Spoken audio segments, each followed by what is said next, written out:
You do that usually? Nope. That's scary. Because usually these things are all the way in the back. Look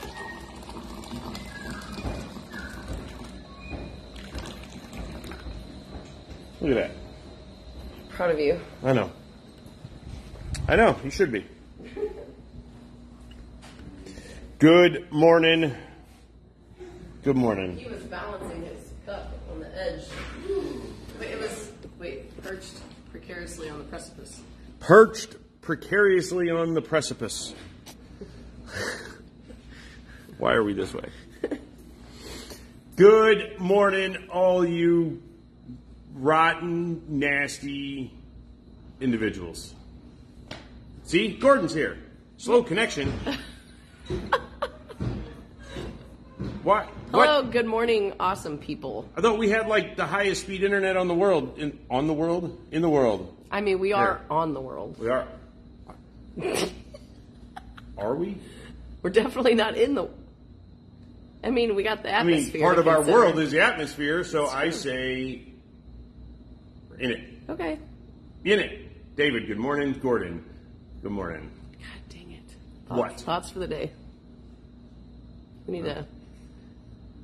Yeah, we're in the world, I guess. Okay, we are. All right. Anyway. Okay. Anyway, good Monday morning to you. Are you belt fed? I just had that thought that I'm supposed to be belt fed today. I don't know what to be belt fed about. You can get belt fed today. about concealed carry myths because they ruin people. I tell you what I'm going to be belt fed about. Okay. And I might be talking to some of you out there. Why does this thing keep saying it's got slow connection? I hope that the video is not like getting all goofy. Are you on the Wi-Fi's? I think I'm on the Wi-Fi's. Yeah. It's another. We're being throttled. I blame. No. Okay. I'm not going to blame anybody. Anyway, so I am going to get belt fed about something just for a moment. Not super belt fed, but belt fed. So magazine fed. When you sign up for a class. Oh, knife hands are coming out. Let's just say you did it online. It says what all the requirements are for the class. Maybe you didn't do it online. Maybe you did it in the store and you didn't realize all the requirements.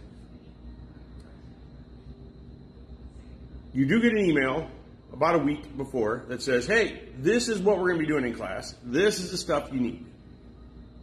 Then, when you come to class and you're like, oh, yeah, I saw that, but this is what I want to use. That's not what we're doing today. You can't use that. Well, I know it said I need 3 magazines, but I just brought one because I figured that'd be okay. That's right. No, bring 3. It says 3 or more.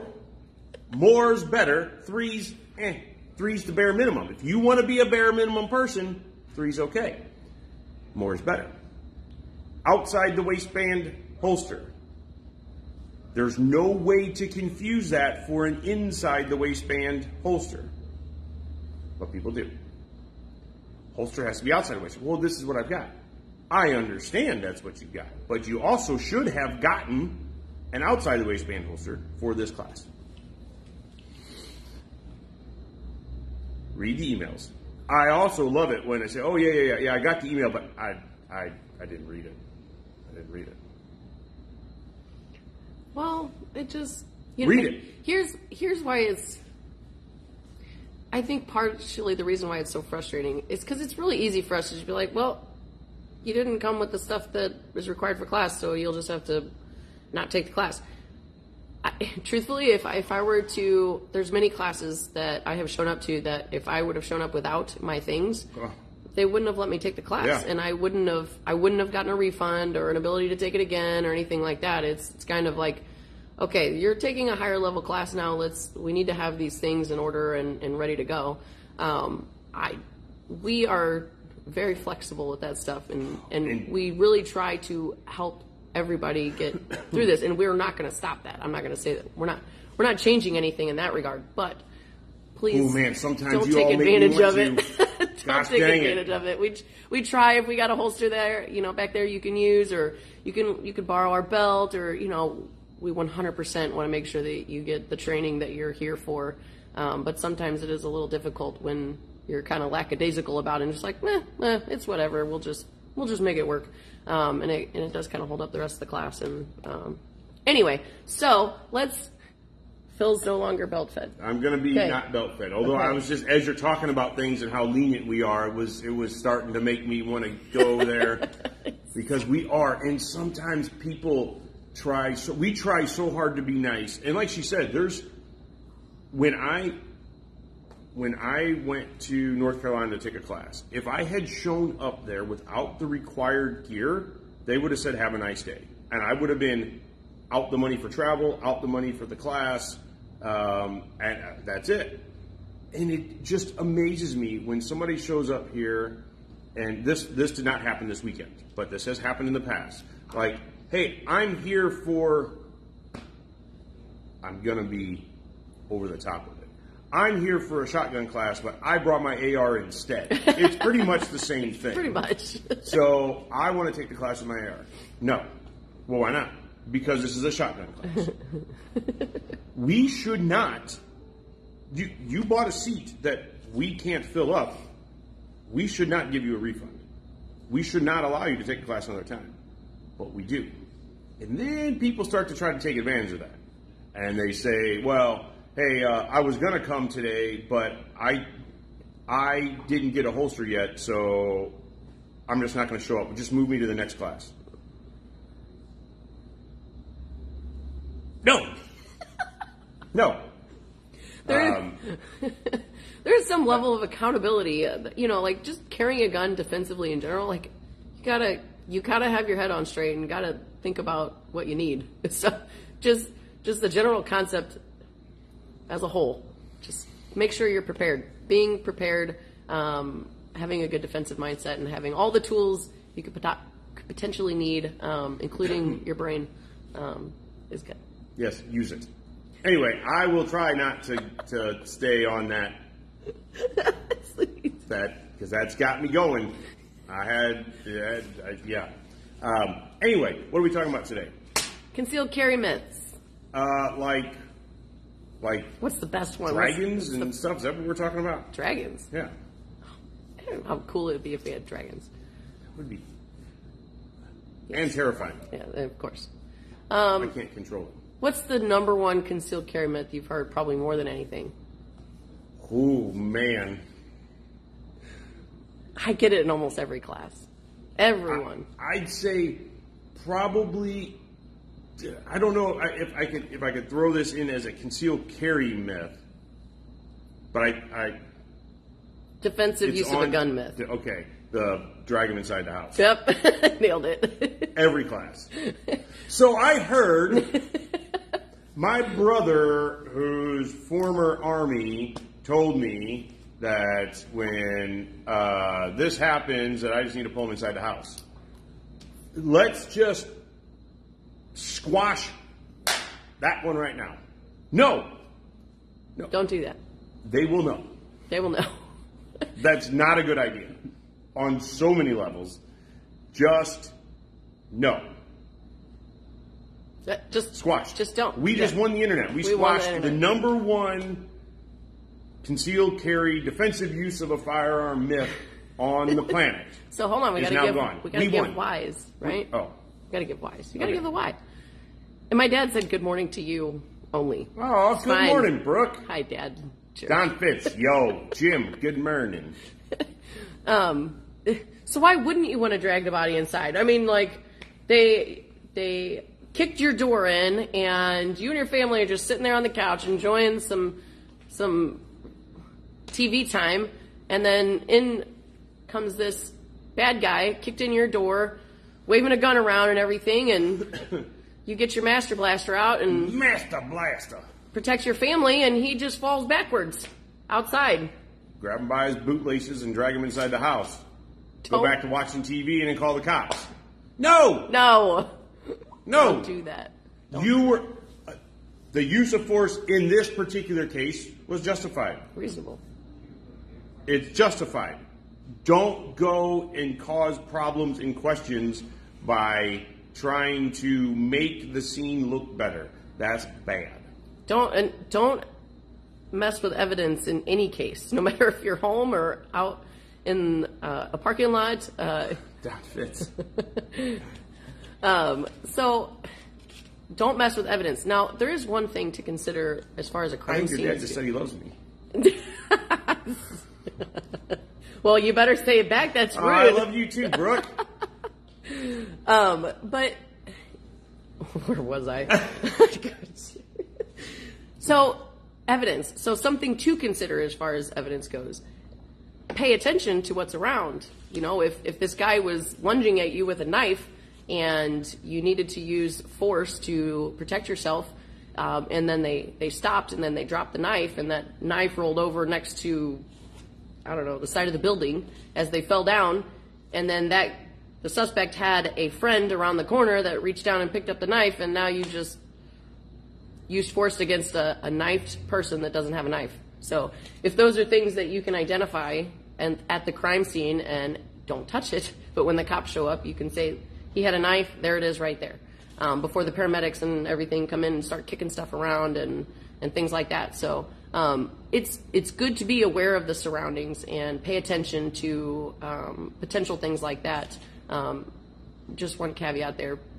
Don't give your whole story to the cops in that moment. You need to have an attorney present before you do that. Mm-hmm. I'm going to just leave it at that because we could go into all kinds of past. That's a whole nother topic. Yes. But if you can point out evidence or things like that, that's good. But do not mess with any evidence in any way, shape, or form at all. All right. What's another one? I got a whole list here. So really quick. Whole list. I'd say another big one is the noisy crickets. The little baby guns. Little baby guns that you have to, for a couple of things. You hear it both as this little lady has to have a little gun, or I want to conceal carry, so obviously I need to have a little baby gun. We had a guy in class this weekend who was like this tall. Yes.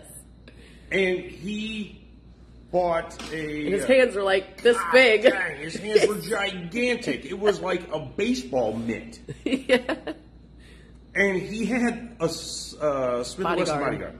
We had a baby, probably the smallest gun that exists. Yeah. No, it's not small like Derringer small. Yes. It's of a traditional style handgun. It's teeny tiny. Yeah. Yeah. And his thought was, so I can conceal carry. Dude, you could put a rifle in your pocket, probably. Sure. I don't know. The dude was humongous. So that's a big myth. Are smaller guns easier to conceal than bigger guns? Maybe. Sometimes. Not for me. Not always. Yes. There's all sorts of different things that come into play for that. Can you throw a small gun in your pocket and not be able to throw a big gun in your pocket? Sure. Is that a great place to carry a gun? Not in my opinion. It's not a great place to carry a gun. Carrying a gun in your pocket is not the best option. Is it an option? Yes. Can you be decently quick with it? Yes. The only advantage that I ever give, I don't want to, you know what, maybe I should just stop because I don't want to digress from the conversation too much, but. Are you sure? No. Okay. The only advantage that I'll say for people that have something in a pocket is that it does give you the ability to have your hands in your pocket and not like walking around with your hand on your gun on your hip, right? So if something was starting to feel uncomfortable, it wouldn't necessarily be a huge deal. Or if you're in that position where you're trying to give something, yeah, dude, no problem. Here's my wallet. Here's my phone. Here's my Master Blaster. Right, that could be an advantage to pocket carry. Yeah. There's a slight advantage to pocket carry and revolvers all at the same time. So there is a rare occasion that I will carry a snub nose revolver in my jacket pocket. It's got to be cold outside for one, and usually it comes down to me wearing something that I can't carry a gun in. When I go to the gym, I wear a rash guard, so I can't roll around on the mats with my gun in my holster. So I would have to take it off and put it somewhere. But the ability to carry one in my pocket, a revolver, I can actually shoot from my pocket. So there is a very rare occasion that I will carry in my pocket, but it's very, very specific. So anyway. There are times and places for all sorts of different things. And this is something we talk about pretty heavily in our concealed carry class, is that in general, no, I don't like off-body carry. I don't like pocket carry, whatever. Might there be reasons that it works better for you than it does for me? Absolutely. And if you can go through the scenarios in your head and you can put in the work and the practice, and this way works good for you for these situations, roll with it, right? That's totally okay. Just because I say I had never carried a gun in my pocket. I have no interest in carrying a gun in my pocket. That doesn't mean that I'm going to tell her she's a moron for carrying a gun in her pocket, because she's gone through the work. She knows that, hey, in this case, I can't carry. I would prefer to carry one on my hip, but I can't. This is another option for me. There you go. Yeah. And you understand the pros and the cons of having this tool in these places, or whatever the case may be. That's the big thing, is understanding the pros and the cons. That just because, oh, well, man, it's really easy to put it in my pocket. Easy day. Okay, well, that's a pro, that it's easy to just drop it in your pocket. What are you sacrificing? But yeah, what are you giving up to be able to do that? Everything's a sacrifice. In fact, just Saturday, we were messing with my holster, my Filster holster, because it's got a good amount of retention on it. Like, just the friction, the molded holster grabs onto my trigger guard pretty well to where my gun does not come out very easily. So, what's the pro? The pro is that I can go to the trampoline park across the street and jump on the trampoline and not worry. Allegedly. And not worry at all if my gun's going to come out. I would not even hesitate to getting on the Batman at Six Flags and riding that with my gun on. I would not be worried about it falling out at all. However, that makes drawing from my holster a little bit less efficient. I have to yank on it a lot harder. It takes more time, and that is a sacrifice that I'm going back and forth on right now too. Yeah. And I really appreciate the extra amount of retention, because I'm an active person, and I want to make sure that if I get into an altercation with someone, there's a good chance I'm taking it to the ground because I feel comfortable there. So if I'm rolling around with someone and grappling with someone and I don't have a holster that's capable of retaining my gun, that's not a good day for me. So I appreciate the retention, but I'm battling with it a little bit right now. So, and there's extra complexities that we talked about on Saturday, right? That you and I, given carrying the same gun in the same holster, if everything else is exactly the same level of retention, everything, the draw for me is easier than the draw is for her. And not simply because of strength, but because of body proportions, right? My torso is longer than her torso, so when I go for my gun, I have more strength in my arms. For her, since her torso is shorter in relationship, she has to grab the gun higher. She gives up a lot of strength in her shoulder and flexibility in her elbow to be able to draw the gun. So there's weighing pros and cons and figuring out that this works good for this person because of whatever the reasons are, but it doesn't necessarily work well for me. So it's always trying to figure it out. I try to caution my students heavily about this when they ask me, what holster should I get for my gun? I don't know. Depends on you. Like, this is what I look for in a holster, these things. But I could tell you, this is the holster I use, Filster Pro for Glock. And you have a Glock and you buy the Filster Pro and you might hate the holster. It may not work well for you. All right, so that's definitely something to understand, is that, and it kind of sucks because you're going to end up having to buy a few things before you can realize that this is the style that I need to look for. It takes time. I thought I knew what I liked, and then I bought something else and it confirmed that I knew what I liked, or it made me change my mind. I've been wearing this holster for 3 years now, this exact holster. I've tried a couple other ones just to kind of review them and help students with them and things like that. But I have been wearing this Filster for 3 years. And I still adjust it from time to time. I'll take a class and, draw from it a lot and practice different skills and learn different things and perfect my draw or perfect this. And I will find myself adjusting my holster to accommodate these new skills that I'm learning. Or, I don't know, just maybe what if you hurt your shoulder? How are you going to draw? I would have a hard time drawing my gun if I went to the gym last night and injured my shoulder. I might have to change things.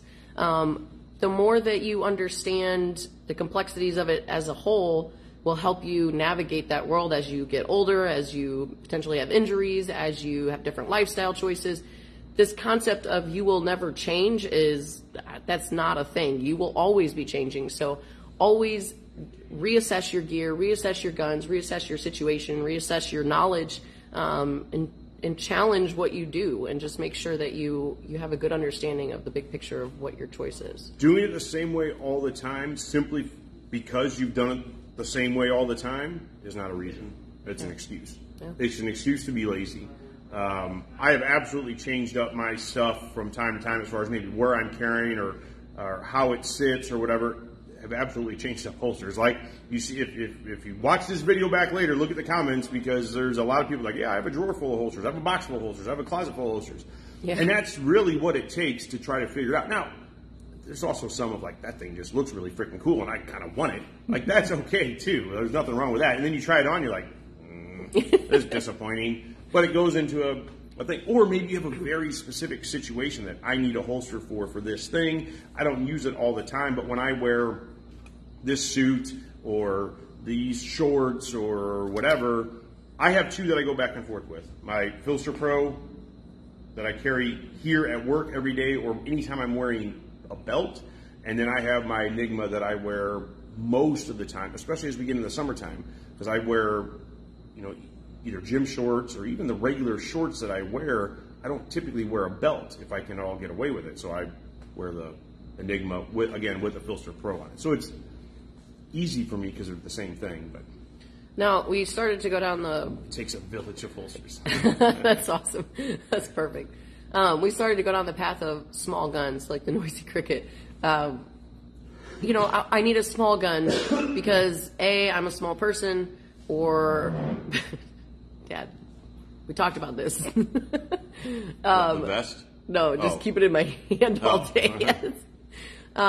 So I need a small gun because I'm a small person. This is usually the one that I hear, especially in ladies' classes, that I need. Take a step back. I need a small gun because it's difficult for me to hold up something heavy. I need to work out my shoulders. I need to work out my arms, and there's a certain aspect of that is true. Like, you will start to develop more shoulders and more arm muscles the more that you're presenting your gun and shooting your gun, and that stuff happens over time. But do not put much weight behind your ability to hold it up for long periods of time because of the size of it. That's not a thing. You could always come down here and relax. I'm talking training wise. If you were in the heat of a moment and needed to use force against another person, you're not going to be thinking about your shoulders being tired, I promise. But training, I get it. Like, I can tell you it's much easier and I can train for much longer with my handgun than a shotgun. It's just because the shotgun's heavier and requires more physical strength. I get it.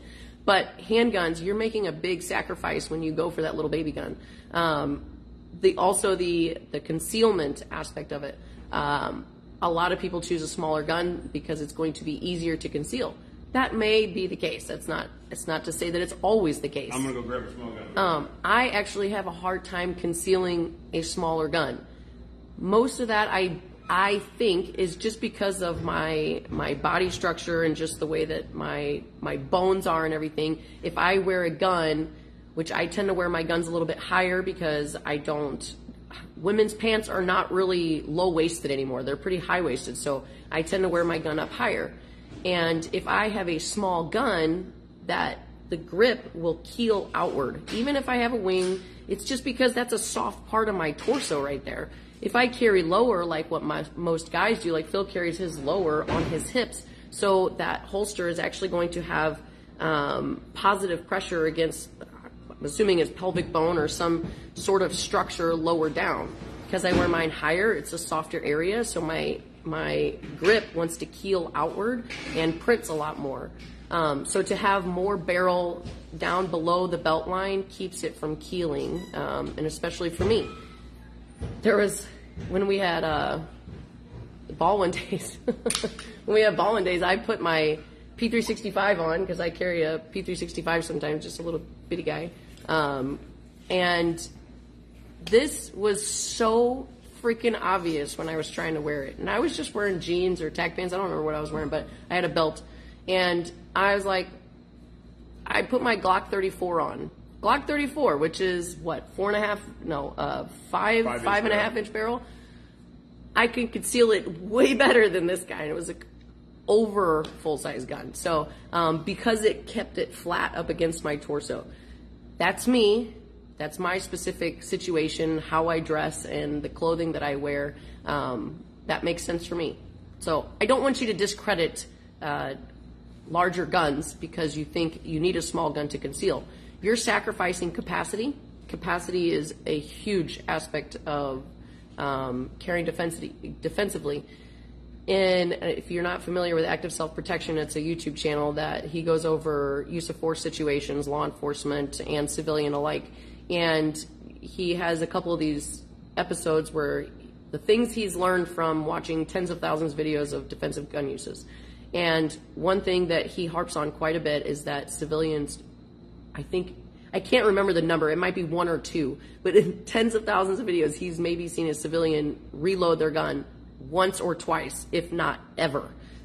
So that tells you that the gun that you have, the capacity that you have, that's what you got. The likelihood of you reloading your gun is slim to none. Now, I'm not saying that there's never in the history been a civilian that reloaded their gun, but at least in the videos that he's watched, that's not a thing. And I'd say that's pretty good statistics there. Paul, the biomechanics nerd in me loves this combo. I love biomechanics. Yes. We're going to be going to a training conference here soon, and I was just like, oh my gosh, it's another one. So the mental decisions and the biomechanics and all that stuff that's my favorite. So small guns, you are making a sacrifice there. Capacity is important, and bad guys travel in packs, and contrary to what you see in the movies, one shot doesn't always do the job. In fact, I just was listening to a podcast about law enforcement last night. Now, this was law enforcement, but they were saying that if a cop shoots one round in a defensive gun use, you can usually assume that they haven't had much. They're not confident in their gun, because if you have to shoot and then this is a nuanced topic, okay? So anytime you use a gun in self-defense, you shoot to stop. So if one shot makes that happen, then the threat has stopped and you stop. However, it is whenever you look at these videos and you see a cop use a firearm, if they fire one shot, that's usually because they don't have the confidence in their tool, because most defensive gun uses, especially in law enforcement, require more than one shot. So, and they should be shooting until the threat has stopped. So it's, like I said, it's a very nuanced topic, but that concept was kind of interesting to me that I heard about last night. What do you think about that? Like, does that... I think it depends on the context of the situation, but what always strikes me is when I see somebody do the shot, and you see this on the range all the time too, bang, whoa, what's happening? Like, did I do the thing that I was thinking I was going to do, or did I miss? And that's a habitual thing, I think, that starts to happen, that you got to break. You have to stay focused on the task at hand, whether that's looking at your sights or looking at your target or looking at the threat. But it's not bang, how did I do? Bang, how did I do? The one video that I show a lot in CCW, that's exactly what happens there. Mom shoots him and is like, hey, what's going on, man? And then he attacks her. So I think it really depends on the context. I think you'll see some that are at distance that you'll see them take one shot and then look for a reaction. But more closer situations, that's kind of... But if you don't, when you shoot your gun, you should have a pretty good idea of where that bullet went without seeing it. Yeah. If you were ever in a defensive encounter, you're not going to be, you shouldn't be focused on the gun. You should be focused on the encounter. So if you need to shoot your gun and then re-look at your gun, like refocus on this guy, then you're not truly focused on the defensive encounter. You're too focused on the gun because you don't understand your tool well enough. But you should be focused on the defensive encounter, not necessarily the gun. So, like I said, very nuanced topic, but the reloads, make sure that you get a gun that has decent capacity. If you are making the sacrifice to go for a smaller gun, just know why you're sacrificing it, and just make sure you can answer that question. If you guys got any other ones, just put them in the comments or email. Email. Oh, email.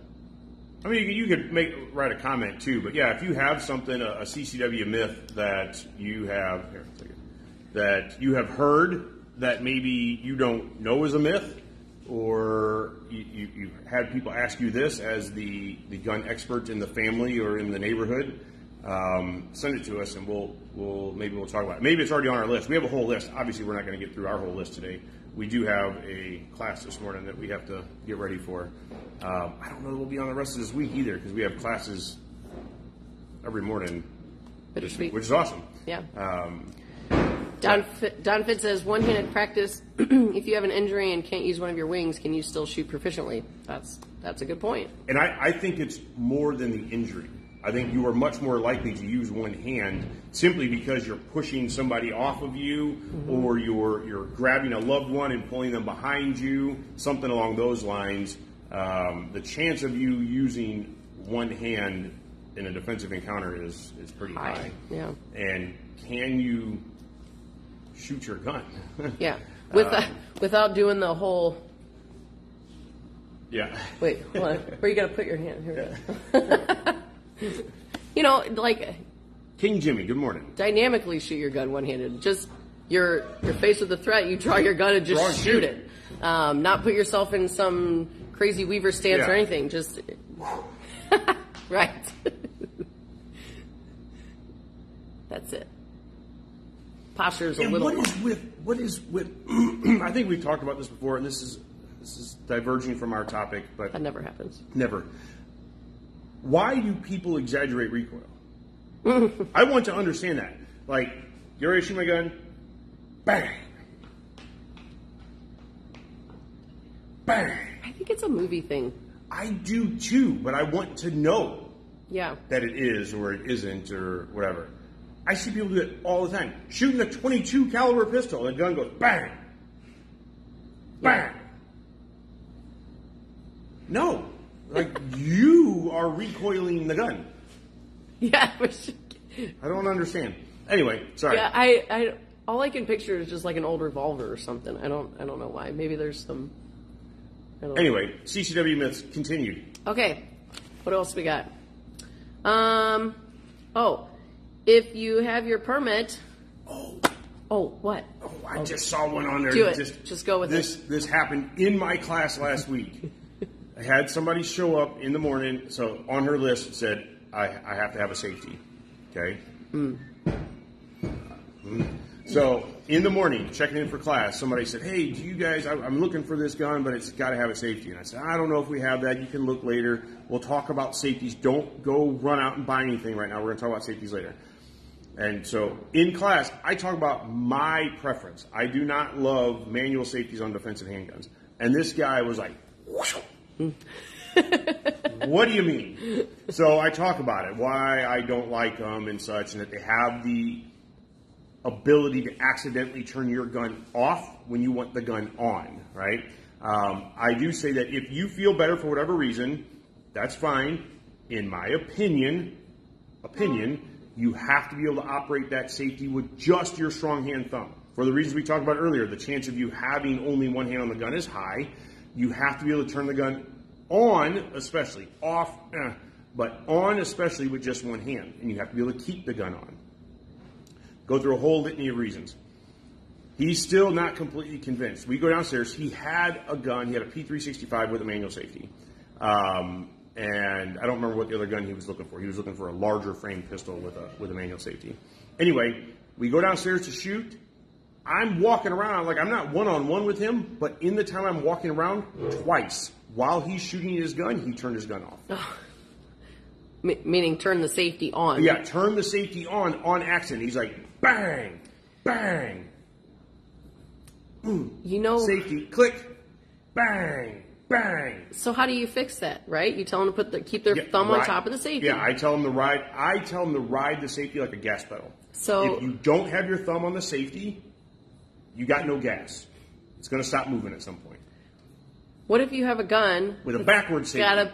That's dumb. No, don't buy one. No, well, I don't understand. I don't understand safeties that go up to turn a gun. Freaking Beretta. Well, that actually could keep you from flipping it on. But you can't. Exactly. It keeps you from turning the freaking gun on. It's a dumb safety.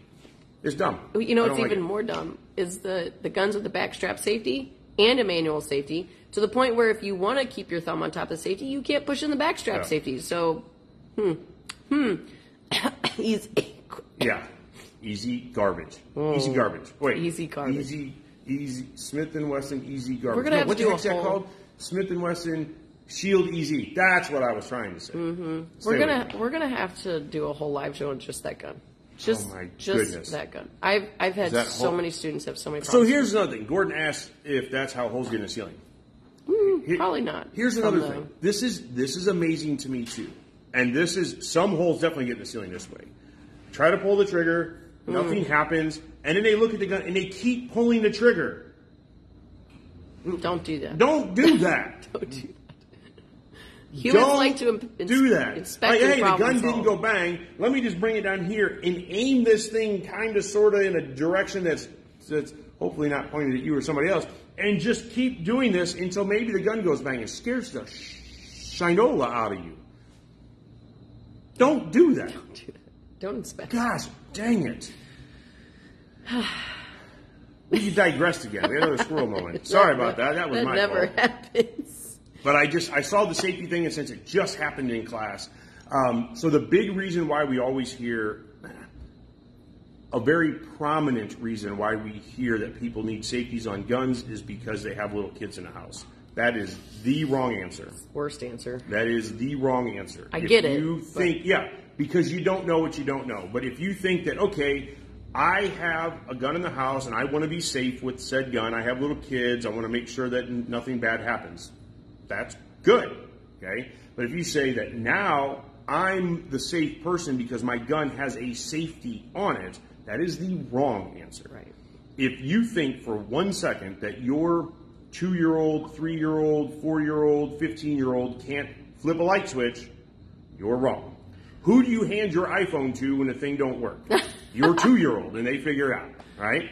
Nerf guns have safeties on them. Yeah, they know what safeties are. They know what it is. Education and lock up your guns. Absolutely. Okay, sorry. Anyway, we got time for one, maybe two more. Okay. I don't need a permit because the Second Amendment says I can carry my gun wherever I want. We're a constitutional carry state. Right. Fine. We are also a state and a union with laws. So, you have to follow laws. There are laws. First off, I do not like the term constitutional carry because that's what that implies is that, well, because of the Second Amendment, because of the Second Amendment, I can do what I want when I want with a gun anytime. That is not true. Okay. In Missouri, we are a permitless carry state, and I say permitless carry because our laws specifically regulate that. They say that it's totally okay for you to carry without a concealed carry permit, concealed on your person, as long as you're legally able to own and possess a firearm. However, you can't go in these places. So if you truly believe that the Second Amendment protects your right to be able to do that, well, you're committing a crime, and you're taking a pretty big chance of committing a very big crime and never being able to own a gun again. Yeah. That would be disastrous. So, do you have to have a concealed carry permit to carry a gun in the state of Missouri? No. Absolutely not. You can carry a gun concealed in the state of Missouri without a permit. Absolutely. Not as far-reaching as you may think, though. And one thing to consider here, just to be clear, we love our Second Amendment and wish that, you could just walk out the door and carry your gun wherever you want based off the Second Amendment. But that's not reality. And the term constitutional carry is misleading, and I get it. That's the way they portray it in the news and the way everybody talks about it, and that makes sense. So it's given people a false impression of your regulations, and it makes you think that you just have this blank slate that you can make any decision you want and you're covered because of the Constitution. And that's wrong. That will land you in jail. It's kind of like the whole I'd rather be go ahead, just say it. You already know what I'm going to say. Judged by 12 and carried by 6. Yeah. Would you? So what does that look like? What is your goal? Is your goal to go home to your family? That's my goal. And if I'm in jail, am I going home to my family? Nope. If I lose every dime that I've ever made because I have to go through the legal system and then I get sued and I'm all over a parking spot that escalated for no good reason. I mean, you have to pay attention to that. But anyway, I digress. So permitless carry, there are restrictions there. So knowing those restrictions is extremely important. If you violate one of these things, let's say you get pulled over taking your kid to school, and you end up pulling over in the school zone, and the police officer asks you if you have any weapons in the car. And you're like, yeah, I'm a concealed carry holder, and I got my firearm in my 12 o'clock position. You do all the right things. You don't have your, rewind. You're not a permit holder. Yeah. You're not a permit holder, but you're using our permitless carry. No, officer, I'm carrying my firearm at 12 o'clock and, just constitutional carry. Oh, well, you're in violation of the Federal Safe Schools Act, and you're within 1,000 feet of a school, and you're in violation of federal gun law. You're not getting your permit ever again if you don't win that battle in court. And, who knows? That's a federal court system that I don't want to mess with. So do you know those little intricacies? And that's really what the CCW class is going to introduce you to. First off, with your permit. I love what you say there, introduce. Yes. That's what it is. It's an introduction to these rules and regulations that you have to keep doing homework on. Yeah. Because that same situation, you get pulled over and you end up in a school zone without your permit is much different than you getting pulled over with your permit. With your permit, you're basically showing that you know and understand and appreciate those laws, and you have a better understanding of what's going to keep you safe and out of jail and free. There's so many things that come up in our CCW class that surprise people, and that right there, guys, you're using a gun defensively. This could change your life. Your family's lives, everybody that you're surrounded by, it could change their lives drastically. I'm going to put it this way. It will change your life. If you have to use a firearm defensively, your life will never be the same as it was before that. It's going to change. There's going to be a lot of mental and outside of anything physical that would happen, there's going to be lots of mental and financial burdens that you're going to have to deal with. Yeah, so come in and just see what it looks like. Ask questions and think about those what ifs and get to know our laws, and whatever you decide to do, it's just make good decisions, get education, and make sure that you know what the right decisions are. When we're going through the law stuff, we go through a list of definitions. Why would we go through a list of definitions? Because your definition might be different than mine. Yeah. So being on the same page as it pertains to your freedom, I think that's important. So. But people already know everything. You're right. So why do they have to come get an education? Because they're not going to get educated. Because they already know it all. And then there's the other side. Well, I can't even buy a gun unless I have a permit. I can't carry a gun in my car without a permit. Yeah. There's the other side of the fence, too. It's like, I don't know how many people have come in here thinking that, well, I can't buy a gun because I don't have a CCW permit. You don't need a CCW permit to get a gun. Or I didn't bring my gun with me today for a private lesson because I didn't think I could travel with it in my car. All understandable. All these mindsets are understandable because you're going based off of what you knew from the news, your friend, your cop friend, your military buddy, the movies, whatever it is. You're getting your information from someone that may or may not do this regularly to know the intricacies of it. So just do yourself a favor and investigate further to know for sure. All right, you want to do one more or you want to go? We got 5 minutes.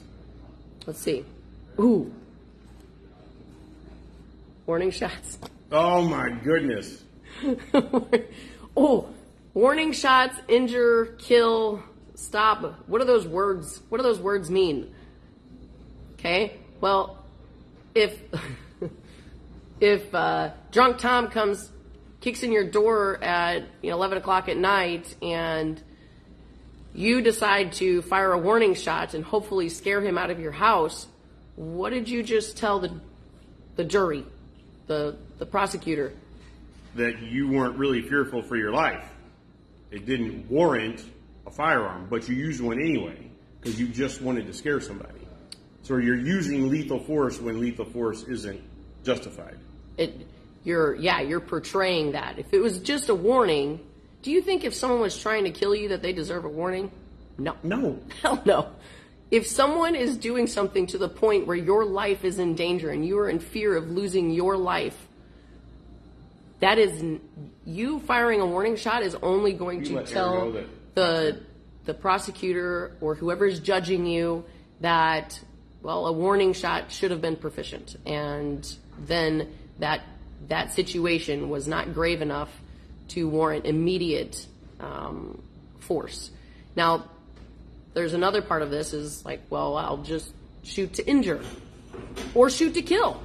Again, both sides of the spectrum come up all the time. Well, I'll kill any mother effer that comes in my house because castle law says I can. First off, it's not when you can shoot a gun, it's when must you. Yeah. It's not if they do this, I can do this. And if they do this, I can do this. Yeah. That is not a good mindset to have.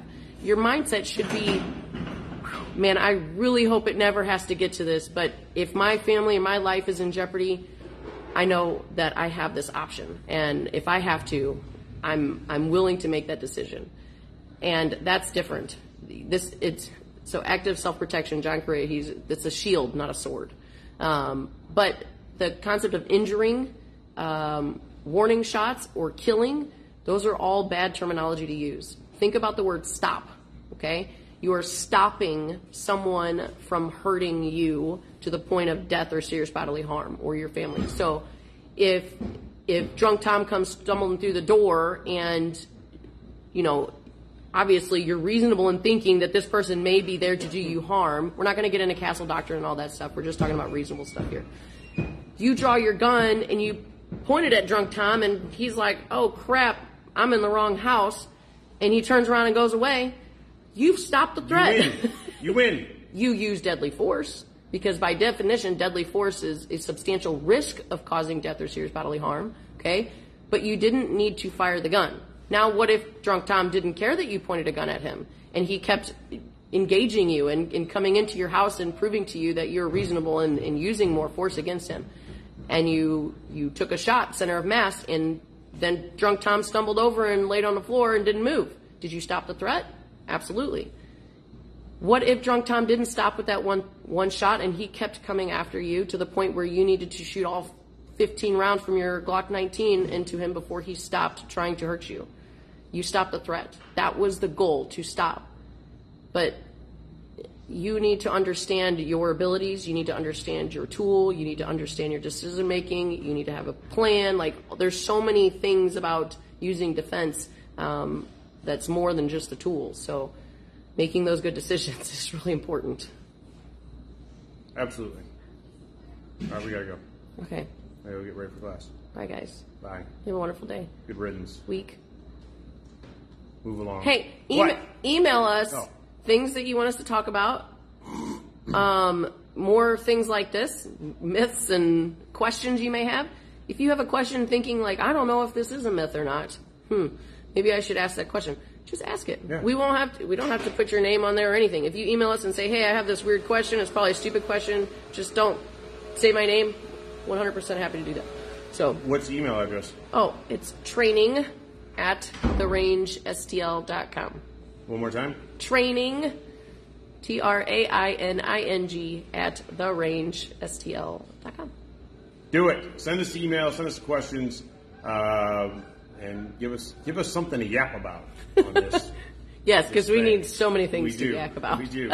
I mean, out of this whole list, what did we cover? Like, 1, 2... I didn't mark them all off, but I need to. I think we covered like 5, Great. but we have a whole list of them. Yeah. So we'll talk about this again sometime as well. Just continuing on with this list of CCW myths, because it is questions that we hear all the time, or comments. This is what I would do, or this is what I was told to do. That's somebody's making a statement about what they know to be true that is not true. So yeah, we'll talk about it some more. I think it's worthwhile dedicating some time, and hopefully we'll get some more good input and feedback and questions from y'all. Yeah. All right, we're gonna go away. We gotta go get ready for class. I don't know that we'll be on any other time this week, unfortunately. We have a very busy week, which is awesome, but it's a very busy week. So, as always, if you need something, come see us, 14803 Manchester Road in beautiful Baldwin, Missouri. 148. You already said it? I just said that. 14803. Oh. We had a discussion about this the other day, because I really dislike it when somebody says, my phone number is 890. No, it is not. It's a 0. But then I always say 14803. Hypocrite. So it's 14803. What did we say? 1483. But that doesn't work. 3. Yeah, it doesn't work either. Anyway. 14803 Manchester Road. You know where we are. Come find us. If you need something, come see us. You guys stay safe. Be nice to one another. And we'll catch you soon. Later. Toodles. Awkward pause.